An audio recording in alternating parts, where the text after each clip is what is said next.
साथियों नमस्कार, good morning. तो साथियों, जिस तरीके से आप पहले से देख रहे थे और आपने पहले मेरा पिछला वीडियो भी देखा होगा जो लास्ट टाइम मैंने बनाया था कि मुझे जिस तरीके से सबका सपोर्ट रहना चाहिए और जो एक्चुअल मुद्दे हैं हमको उनको उठाना है। अब हवा में तीर नहीं लगाना है। तो इन सारी चीज़ों को लेकर हमने आपको अवगत कराया था, लेकिन फिर कुछ साथी एक्टिव हुए हैं। तो मैं तो देखो आपको एक ही बात कहूँगा कि आज जैसे हम अभी यहाँ थे, भोपाल में थे और वहाँ पे हमने जो भी आज हम दोनों कमिश्नर यहाँ गए और उनसे चर्चा की और बड़ी देर में बहुत मुश्किल से वल्लभ भवन में 5-6 घंटे बैठने के बाद कमिश्नर सर से बात हुई। उनके द्वारा जो रिस्पांस मिला वो मैं आपको बताता हूँ कि प्रयोगशाला के पदों को लेकर उन्होंने यही बात कही है कि प्रयोगशाला के जो पद हैं वो पद ज़रूर हैं, लेकिन उसमें जो एक नियमों में जो संशोधन होना है वो नहीं हुआ है अभी तक। और जैसे कि प्राथमिक शिक्षक विज्ञान ऐसे करके कुछ संशोधन होना था वो नहीं हुआ है, क्योंकि इससे पहले जो संशोधन हुआ था वो DPI में प्रयोगशाला के लिए हुआ है, लेकिन ट्रैवल के जो रूल बुक है उसमें वो संशोधन नहीं हुआ है। तो अगर वो चीज़ें हो जाती हैं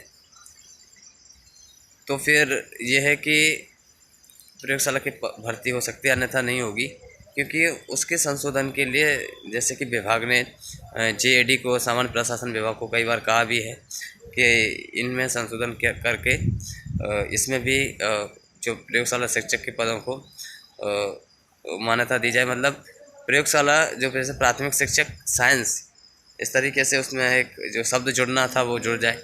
जो उन्होंने बात कही मैं आपको वही एग्जैक्ट बता रहा हूँ।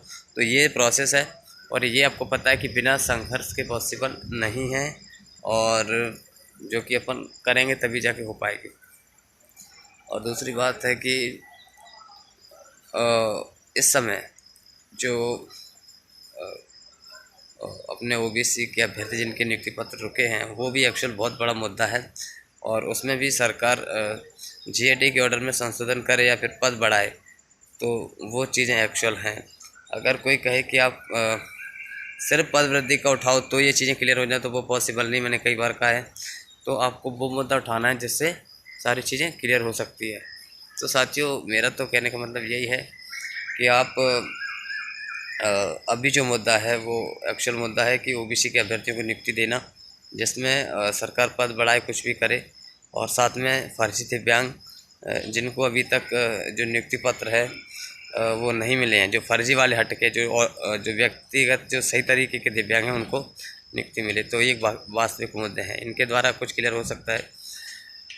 तो अगर आप सही तरीके से मेहनत करना चाहेंगे तभी ये चीज़ें हो पाएंगी, अन्यथा नहीं हो पाएंगी, क्योंकि इसके लिए आपको वास्तविक जो मुद्दा है वो उठाना पड़ेगा। वास्तविक मुद्दा है जिस तरीके से जो आश्वासन मिला है अभी तक शिक्षा मंत्री ने और बाकी डिप्टी CM ने जो भी जितनी बार भी कहा है कि जितने भी OBC के अभ्यर्थी हैं जिनको नियुक्ति पत्र रुके गए, जिनकी चॉइस फिलिंग हो चुकी है, उनको नियुक्ति देने के लिए चाहे वो कुछ भी करे, तो इसके लिए हमें बहुत संघर्ष करना पड़ेगा। तो साथियों, मेरा तो कहने का मतलब यही है कि अगर आप संघर्ष करेंगे तभी चीज़ें पॉसिबल हैं, अन्यथा कुछ नहीं हो पाएगा। और बाकी मैंने आपको बता दिया, प्रयोगशाला तभी संभव है जब उनके नियमों में संशोधन होगा, जो कि विभाग कई बार JAD में भेज चुका है, लेकिन वहाँ से अभी तक नहीं हुआ। एक बार तो प्रस्ताव भी लौट के आया था, वो कह रहे थे, लेकिन फिर दोबारा उन्होंने भेजा है। तो सर JAD का जो सामान्य प्रशासन विभाग है पूरा सरकार के हाथ में होता है, तो अगर सरकार से अगर जिद की जाए तो ज़रूर संभावना है। और बाकी कंटेम्प्ट जो है साथी लगा ही देंगे उसको, जो प्रयोगशाला के हैं, और कोर्स से भी फ़र्क पड़ता है बहुत कुछ। तो साथियों, ये चीज़ें हैं, ठीक है साथियों। और बाकी अगर मैं कहूँ कि सुप्रीम कोर्ट, हाई कोर्ट में D.Ed V.Ed को मैटर को लेके जो चल रहे हैं केसेस, उसमें हम बिल्कुल इन्वॉल्व नहीं हैं, और हम जो मुद्दे उठा रहे हैं अभी इस समय वो इससे बहुत हटके है। इसमें B.Ed D.Ed का कोई मतलब नहीं है, जो हो चुका है वो हो चुका है, क्योंकि सारी चीज़ें क्लियर हो चुकी हैं लगभग। और अब है जो कि अगर आप इस समय, जो मेरा सिद्धांत है वो यही है कि जो प्रयोगशाला के पदों की बात हो, जो चॉइस फिलिंग में अभ्यर्थी भाग ले चुके हैं उनकी बात हो, और चाहे ओबीसी के चयनित अभ्यर्थी जिनको नियुक्ति पत्र मिलने हैं वो बात हो। तो हम एक्चुअल मुद्दों को इस समय उठा रहे हैं। बाकी मुझे किसी भी बीएड डीएड के मैटर से हाई कोर्ट सुप्रीम कोर्ट से कोई मतलब नहीं है, क्योंकि इस समय हम जो बात उठा रहे हैं वो सिर्फ चॉइस फिलिंग कर चुके अभ्यर्थियों को नियुक्ति पत्र मिलना, जिसमें उन्होंने सरकार ने आश्वासन दिया उस बेस पे, चाहे उसमें प्रयोगशाला के पद भी शामिल हों, चाहे ओबीसी के चयनित अभ्यर्थियों को नियुक्ति दिलाने के लिए सरकार कुछ पद बढ़ाए या कुछ भी करे, जीएडी के ऑर्डर में संशोधन करे, जो भी करे, और ये चीज़ें तो। और बाकी दिव्यांगों को, जो फर्जी दिव्यांग हैं उनको हट के वास्तविक दिव्यांगों को मिले। तो ये 3-4 मुद्दे बहुत जो हैं वास्तविक मुद्दे हैं। बाकी ना तो पदवृद्धि कोई मुद्दा है और ना कोई वो है, लेकिन हाँ इन मुद्दों के द्वारा पदवृद्धि हो सकती है। जैसे कि अगर सरकार चाहेगी कि जीओडी के ऑर्डर में संशोधन ना कर पाए कुछ, तो उसमें फिर वो पद बढ़ा के दे सकते हैं, लेकिन वो तभी देगी जब अपन पूरी तरीके से, पूरी मेहनत से संघर्ष करेंगे और मैदान में जैसे आचार संहिता ख़त्म होते उसके बाद मेहनत करेंगे तो तभी पॉसिबल, अन्यथा वो भी पॉसिबल नहीं है।